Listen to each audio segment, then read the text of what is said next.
Meski berlangsung empat mata, apa saja kesepakatan yang dibangun sesungguhnya dari pertemuan Presiden Prabowo Subianto dan Ketua Umum PDI Perjuangan Megawati Soekarno Putri? Kami akan bahas ini bersama Wakil Ketua Umum Partai Gerindra Habibur Rahman dan juga Direktur Eksekutif Carta Politika Yunarto Wijaya. Selamat malam semuanya, apa kabar? Selamat malam. Assalamualaikum. Waalaikumsalam warahmatullahi wabarakatuh. Waalaikumsalam. Terima kasih semua sudah mau bergabung bersama kami kali ini. Mas Toto, ada tiga hal sesungguhnya yang dibaca publik. Pertemuan pada malam hari tidak sama seperti pertemuan pada umumnya, belum diketahui publik di awal, baru terpublikasi di akhir. Apakah ini dianggap hal yang spesial sesungguhnya di mata publik atau ya sebetulnya ini biasa-biasa saja? Iya, tetap pasti akan dianggap spesial ya. Paling tidak kalau kita lihat dari bahkan sebelum Pak Prabowo dilantik, isu mengenai atau pertanyaan mengenai bertemunya Ibu Mega dengan Pak Prabowo kan sudah menjadi isu yang menarik. Dan suka atau tidak, keduanya adalah dua tokoh yang dianggap paling senior. Satu berasal dari partai pemenang Pileg, satu lagi berasal dari pemenang Pilpres. Sehingga apapun kita belum tahu apa isi pertemuan dari keduanya, ini akan melemaskan otot-otot dari isu-isu mengenai politik yang katakanlah bersifat konfliktual. Sehingga kalau konteksnya adalah untuk menjaga stabilitas politik, melenturkan otot-otot dari para konstituen untuk berspekulasi mengenai masih adanya situasi yang keras secara politik, ini sifatnya sangat positif, apalagi momennya kan pasca Lebaran dalam konteks silaturahmi. Tetapi apakah kemudian ini bisa diartikan bahwa sudah terjadi kesepakatan seperti yang dispekulasikan terkait dengan apakah PDI Perjuangan akan bergabung? Saya tadi Bang Muzani juga sudah mengatakan bahwa ada tetap di luar koalisi pemerintahan ya. Jadi saya lebih melihat ini sebatas sebuah kesepakatan yang sifatnya informal dan bukan dalam konteks PDI Perjuangan masuk dalam koalisi pemerintahan, dan menurut saya ini bagus buat demokrasi. Ditambah kalau kita bicara atau berspekulasi mengenai tertutupnya pertemuan ini kan berbeda. Misalnya dengan pertemuan Pak Prabowo dengan Pak Jokowi tahun 2019 di MRT yang memang diekspos secara besar gitu ya Mas Tifal ya. Dan itu biasanya kalau... Ya Mas Toto. Mas Toto. Masih bisa mendengar suara saya Mas Toto? Ya. Oke, boleh dilanjutkan. Ya, silakan, Mas. terdengar. Dan ketika pertemuan ini terjadi dalam konteks sepertinya tertutup, sepertinya berbeda kan dengan 2019 ketika Pak Prabowo dengan Pak Jokowi yang memang itu dalam bentuk show ya, memang ditunjukkan secara sengaja dalam pertemuan MRT. Artinya kalau saya melihat memang mungkin saja belum terjadi sebuah kesepakatan politik secara final, dan bukan tidak mungkin akan terjadi pertemuan-pertemuan berikutnya. Dan menurut saya perlu kita apresiasi. Oke, kalau ada pandangan Bang Habib, ini pertemuan kesannya ditutup-tutupi tidak sama seperti pertemuan saat Lebaran sebelumnya, salah nggak kalau ada pandangan seperti itu? Ya, silakan saja ya, orang mau menilai ya. Tapi yang jelas ini, pertemuan ini adalah pertemuan yang sangat dinanti-nantikan oleh bukan hanya kedua belah pihak, tapi oleh hampir seluruh pihak yang ada saat ini ya dalam konteks perpolitikan Indonesia. Bahkan sejak pencoblosan ya Februari 2024, ikhtiar untuk terjadinya pertemuan ini sudah begitu gencar dilakukan. Soal apakah tertutup atau terbuka itu kan kembali kepada kedua tokoh besar tersebut ya. Jadi kita nggak boleh memaksakan selera kita kepada beliau berdua harus terbuka dan lain sebagainya. Yang nyamannya seperti apa ya. Nah, lalu yang perlu dicatat ya teman-teman adalah adanya momen ketika kedua tokoh bangsa ini bicara empat mata ya. 1,5 jam bicara empat mata. Artinya memang ada deep talk, ada pembicaraan yang mendalam soal, bukan sekedar soal pribadi pastinya, tapi soal-soal kebangsaan ya. Jadi beyond the political problem ya. Saya walaupun saya nggak dapat bocorannya, tapi feeling saya ya pasti seperti itu. Karena kalau sekadar pertemuan yang divestivalisasi, misalnya ada dua tokoh besar bertemu, foto sana foto sini, lalu tidak ada pertemuan intensif antara dua tokoh itu, maka saya pikir ya hanya untuk festivalisasi. Tapi ini lebih ke substansi. Jadi Prabowo bertemu Ibu Mega pastilah membicarakan hal-hal substansi terkait bangsa ini. Betul kata Mas Toto tadi, ini tentu mengendurkan ya urat-urat saraf para politisi ya dari setidaknya dari dua kubu ya, pihak-pihak yang ada di bawah kepemimpinan Ibu Mega dan pihak-pihak yang ada di bawah kepemimpinan Pak Prabowo.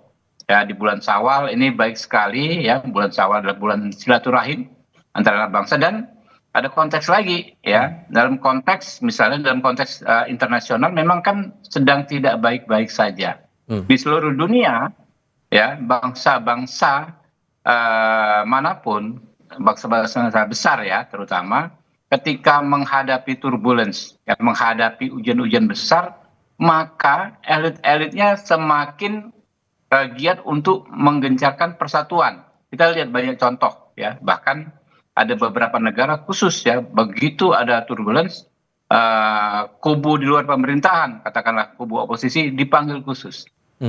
Karena mereka juga memiliki hak untuk menyampaikan pendapat mereka terkait ya bagaimana pengelolaan negara ini ya, arahnya seperti apa. Mereka juga harus didengar ya. Jadi jangan sementang-mentang yang ada di pemerintahan Pak Prabowo misalnya, Ibu Mega di luar pemerintahan, kita menutup diri untuk mendengar masukan-masukan beliau ya. Padahal ditambah lagi ada ngasih saling tukar oleh-oleh juga waktu pertemuan ya, Pak. Iya. Oke, itu sangat bagus ya. Dan ada lagi yang bagus adalah Ibu Mega ini adalah presiden ya, sebelumnya ya, yang pernah menjabat presiden dan wakil presiden. Tentu banyak sekali pengalaman-pengalaman beliau melalui masa-masa sulit dalam pemerintahan yang akan sangat berguna ya bagi Pak Prabowo dan pemerintahannya saat ini. Jadi kalau kita bicara soal kedekatan pribadi Bu Mega dengan Pak Prabowo, sudah hatam semua bab itu, kita seluruh bangsa Indonesia. Mereka berdua sangat dekat. Tetapi dalam konteks substansi ya, yang lebih mendalam, bahwa kedua tokoh bangsa ini punya ikhtiar ya, sedang melakukan ikhtiar bagaimana saling sharing, bagaimana sama-sama mengatasi persoalan bangsa ini. Oke, termasuk juga Pak Muzani sempat bilang, Mas Toto, bahwa pertemuan ini untuk memperkokoh posisi pemerintahan juga. Dan tadi sudah ditegaskan juga bahwa posisi PDIP berada di luar pemerintahan, meskipun begitu akan mendukung apapun yang menjadi arah dari pemerintahan saat ini. Tapi untuk masa depan PDIP ini, walaupun kemudian tidak bergabung ke pemerintahan, prospeknya bakal kemana kemudian? Iya, memang kalau ditanya apakah ada simbiosis mutualisme dari pertemuan ini, dilihat dari sisi momentumnya sangat mungkin ya. Pertama, kalau kita bicara kepentingan internal PDI Perjuangan, seharusnya berdasarkan info yang beredar kan harusnya bulan April ini akan terjadi kongres, walaupun kemungkinan akan diundur. Ada yang mengatakan Juni, walaupun setahu saya dari perpanjangan pengurus DPP PDI Perjuangan mungkin masih bisa saja sampai akhir tahun 2025. Dan kita tahu juga isu-isu misalnya mengenai intervensi dari pihak-pihak tertentu. Paling tidak pertemuan Pak Prabowo dengan Ibu Mega menegaskan bahwa seharusnya tidak akan ada intervensi dari pihak tertentu termasuk kekuasaan terhadap kongres dari PDI Perjuangan. Dalam konteks Pak Prabowo, apa sih simbiosis mutualismenya? Jelas tadi Bang Habib sudah mengatakan situasinya tidak mudah. Betul, Pak Prabowo sudah memiliki 80% lebih kekuatan dari koalisi yang mendukung pemerintahan dan ada di parlemen. Tapi kita tahu juga dalam situasi perang dagang yang diberlakukan Trump yang jauh lebih ekstrim dibandingkan Trump jilid pertama, memang mulusnya kebijakan pemerintahan untuk bisa diberlakukan dalam konteks menjadi respon terhadap situasi global yang tiap hari sangat mungkin berubah, itu sangat dibutuhkan. Tapi saya juga berharap di sisi lain, jangan sampai kemudian PDI Perjuangan melepaskan fungsinya dalam kapasitas menjadi wakil rakyat ataupun menjadi pihak oposisi untuk tidak berani kritis. Karena sebetulnya yang dibutuhkan oleh Pak Prabowo malah dalam situasi sekarang adalah dia tetap memiliki kuping. Bahwa apapun yang misalnya diputuskan selain sudah disetujui oleh para menteri, oleh parlemen, tapi juga sudah didasarkan pada suara atau aspirasi masyarakat. Kalau PDI Perjuangan kemudian asal nurut saja, itu malah berita buruk buat Pak Prabowo, bukan tidak mungkin malah kemudian kebijakan-kebijakannya tidak memiliki dialektika yang bisa jadi akan berefek buruk pada image Pak Prabowo di hadapan masyarakat. Saya berharap tetap PDI Perjuangan memainkan peran seperti itu. Tapi sejauh Anda menangkapnya, Mas Toto, melihat respon dari perwakilan PDI Perjuangan dan Gerindra sejauh ini atas pertemuan kedua tokoh, apakah bisa dikatakan bahwa kesepakatan dari aspek politiknya sudah terbangun antara keduanya? Kesepakatan politiknya saya sih melihat pertama jelas bukan dalam konteks PDI Perjuangan masuk ke dalam koalisi pemerintahan atau mendapatkan menteri. Yang kedua berkaca pada track record Ibu Mega, saya meyakini tetap positioning PDI Perjuangan sesuai dengan konstitusi, sesuai secara tata negara bahwa dia bisa saja tetap bersikap kritis, memberikan masukan, menjadi penyimbang kepada Pak Prabowo akan tetap terjadi. Jadi saya sih melihat kesepakatan politik mungkin saja terjadi, tapi bukan dalam konteks itu. Kalau mau berspekulasi, saya lebih memilih berspekulasi bahwa Pak Prabowo mungkin menjamin bahwa proses politik internal yang terjadi pada PDI Perjuangan termasuk Kongres itu dijamin tidak akan diintervensi. Karena kita tahu ini kan berseliweran ya, mungkin terkait dengan konflik Ibu Mega dengan Pak Jokowi atau para pendukung Pak Jokowi. Tapi saya meyakini Pak Prabowo menegaskan hal tersebut. Oke, Bang Dasko terakhir dalam keterangan kepada wartawan, Bang Habib menyampaikan bahwa satu poinnya adalah masalah masa depan yang juga dibahas. Ini masa depan ini konteksnya ke arah mana? Kalaupun kemudian tadi disampaikan Bang Muzani posisi PDIP tidak bergabung ke pemerintahan tapi akan mendukung arah kebijakan pemerintah saat ini, berharapnya Gerindra nih PDIP masa depannya akan kemana nih arahnya? Ya seperti itu, seperti saya sampaikan tadi, kedua tokoh ini bicara soal kebangsaan, jadi beyond the political problem yang saat ini ya, kita melampaui ya di atas hal ihwal perpolitikan nasional saat ini. Karena memang boleh saja kita punya kepentingan politik yang berbeda, tapi sebagai sebuah bangsa tentu tujuan kita di masa depan ya, Indonesia yang kuat, memenuhi semua aspek-aspek kesejahteraan rakyat dan lain-lain tentu saja sama. Saya sudah hafal betul ya langgamnya teman-teman PDIP ini ketika di luar kekuasaan. Mereka ketika di luar kekuasaan, saya ingat di zamannya dulu masih ada almarhum Pak Taufik Kimas ya, memainkan peran yang sangat elegan, menyampaikan kritikan tetapi tidak mensabotase. Ya, itu dua hal yang berbeda ya.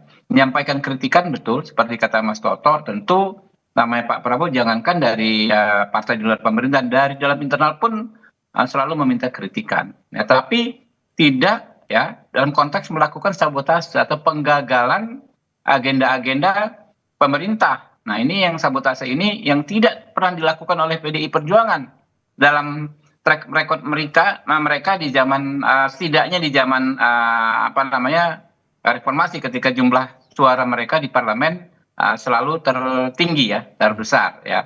Jadi itu yang sebetulnya dengan adanya pertemuan ini semakin lebih tegas lagi ya bahwa betul disampaikan Pak Dasko, Pak Ahmad Muzani ini soal ke depan ya bagaimana kita saling menguatkan ya walaupun dalam posisi yang tidak sama satu sama lain. Oke, forecast ke depannya menurut Anda Mas Toto singkat saja gimana untuk membaca pertemuan ini, apakah bakal ada pertemuan lanjutan lagi atau potensinya bakal bagaimana kemudian? Biasanya kalau udah final, Mas Tifal, itu akan kemudian dijadikan sebuah show atau etalase lah bahasanya tadi Bang Habib ya. Itu yang terjadi misalnya pada pertemuan di MRT atau pertemuan Pak Prabowo kalau kita ingat juga di 2019 sebelum pertemuan MRT di rumahnya Ibu Mega juga di Teguh Umar. Jadi saya sih melihat bukan tidak mungkin masih ada pembicaraan-pembicaraan lanjutan, entah dalam konteks bicara mengenai kebangsaan atau bicara mengenai hal-hal yang sifatnya politik praktis. Dan menurut saya ini hal yang baik untuk dilakukan. Artinya paling tidak kedua tokoh ini sudah memperlihatkan bahwa spekulasi bahwa terkait dengan adanya positioning politik yang berbeda, menjadi oposisi karena dendam politik, menjadi oposisi hanya karena sebatas kalah dan kemudian ingin berhadap-hadapan, itu tidak terjadi. Tapi mengambil posisi di dalam atau di luar koalisi pemerintahan itu lebih didasarkan pada konsekuensi secara tata negara, bukan secara dendam politik. Dan saya berharap sebetulnya situasi ini juga bisa terjadi bukan hanya antara Pak Prabowo dengan Ibu Mega, tapi antara pemimpin politik lainnya yang pernah jadi presiden, termasuk yang lebih banyak dibicarakan oleh publik, yaitu antara Ibu Mega dengan Pak Jokowi. Dengan semangatnya Pak Prabowo untuk menyatukan pandangan dari para mantan presiden terdahulu, Bang Habib, ada rencana juga nggak buat pertemuan besar begitu antara Pak Prabowo dengan para mantan presiden, Pak Jokowi, Pak SBY, Bu Mega dipertemukan dalam satu forum? Adakah niatan atau rencana ke arah sana? Ya, secara teknis saya tentu nggak bisa menyampaikan mewakili Pak Prabowo ya. Tapi menurut saya hal tersebut hal yang amat baik ya. Kami tentu segenap pengurus Partai Gerindra tentu akan terus mengusulkan ya hal-hal tersebut kepada Pak Prabowo. Kemungkinan untuk bertemu Pak Jokowi antara Bu Mega dan Pak Jokowi kemudian ditengahkan ke Pak Prabowo masih mungkin nggak kira-kira tuh, Bang Habib?